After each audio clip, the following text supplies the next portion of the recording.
আজকে তোমাদেরকে মাত্র 4 মিনিটে 2 এর পরিপূরক শেখাবো। আসো আমরা ফার্স্টে 2 ডিজিটের একটা সংখ্যা নিতে পারি, ডেসিমেল সংখ্যা। সংখ্যাটা আমরা নিতে পারি 27। আচ্ছা, তোমরা সবাই জানো 27 এখানে একটা ধনাত্মক সংখ্যা। এই ধনাত্মক সংখ্যার আমি যদি এখন প্রকৃত মান বের করতে চাই, 27 এর মান আসবে, এটা তোমরা হয়তো বা জানো, আমি শর্টকাটে দেখাই দিই একবার। 1 2 4 8 16। আচ্ছা, 16 আর 8 24, 2 26 আর 1 27, তাহলে আমার 27 এর বাইনারি মান আসতেছে 111011। আচ্ছা, এখন এই সংখ্যাটা 8 বিট অথবা 16 বিট অথবা 24 বিট এইভাবে রূপান্তর করতে হবে। কেন? রেজিস্টার গঠন করার জন্য। 2 এর পরিপূরকের মাধ্যমে যখন আমরা কোনো কাজ করব তখন আমাদেরকে অবশ্যই রেজিস্টার গঠন করতে হবে। আমরা জানি সবাই 1 বাইট রেজিস্টার গঠন করতে হবে বাইট আকারে। আমরা জানি 1 বাইট সমান সমান 8 বিট, অর্থাৎ এখানে হয় 1 বাইট, নাহলে 2 বাইট, নাহলে 3 বাইট, এইভাবে কাজ করতে হবে। তো আমরা এখানে যে 27 আসছে এটা আমার 8 বিটেই হয়ে যাবে। দেখো এখানে আমার কয় বিট আসছে? 5 বিট। তো 8 বিট পূরণ করার জন্য আমার অতিরিক্ত আরও 3টি বিট প্রয়োজন হবে। তো আমি 3টি জিরো দিয়ে সেটি পূর্ণ করে দিলাম। এই যে কাজটা করলাম এটাকে বলা হয় প্রকৃত মান নির্ণয়। প্রকৃত মান, এটাকে কি বলা হয়? প্রকৃত মান।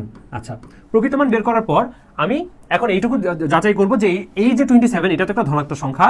বাইনারি সংখ্যার যে এই মানটা বের করলাম এটা যে ধনাত্মক, এটা আমি কিভাবে বুঝাবো?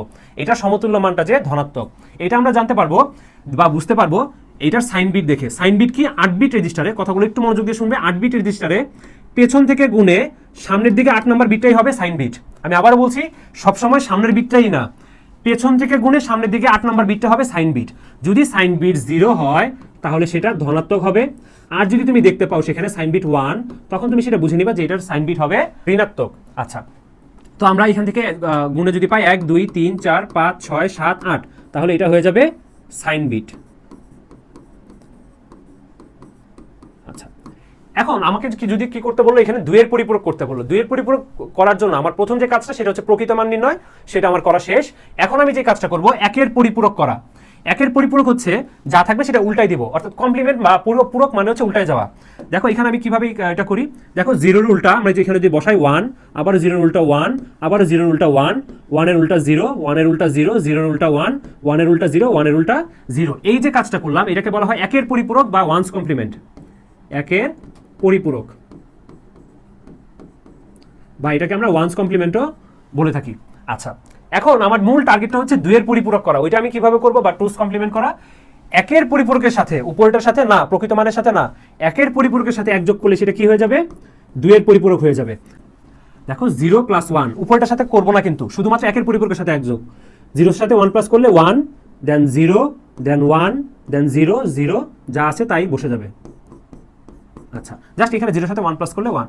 আচ্ছা, এখানে যে মানটা বের করলাম এটা সাইন বিট কি আসে এবার এটা একটু দেখে নিই। এইটার সাইন বিট আসবে 1 2 3 4 5 6 7 8। যদি আমি চাইলে সামনের বিটই নিয়ে নিতে পারতাম, কিন্তু সকল ক্ষেত্রে সামনের বিটটাই সাইন বিট হবে না। এখন এখানে সাইন বিট কি আসছে? সাইন বিট আসছে 1, অর্থাৎ সংখ্যাটা ঋণাত্মক সংখ্যা হয়ে গেল। কোন সংখ্যার মান বের করলাম আমরা এতক্ষণ? 27 এর। অর্থাৎ আমাকে যদি -27 কোনো সংখ্যা ঋণাত্মক মান বের করতে হয়, প্রথমেই সেটা ধনাত্মক মান অর্থাৎ প্রকৃত মান নির্ণয় করতে হবে, তারপর সেটাকে উল্টে 1 যোগ করতে হবে, অর্থাৎ 1 এর পরিপূরক করতে হবে। 1 এর পরিপূরকের সাথে 1 যোগ করলে সেটা কি হয়ে যাবে? 2 এর পরিপূরক বা টুস কমপ্লিমেন্ট।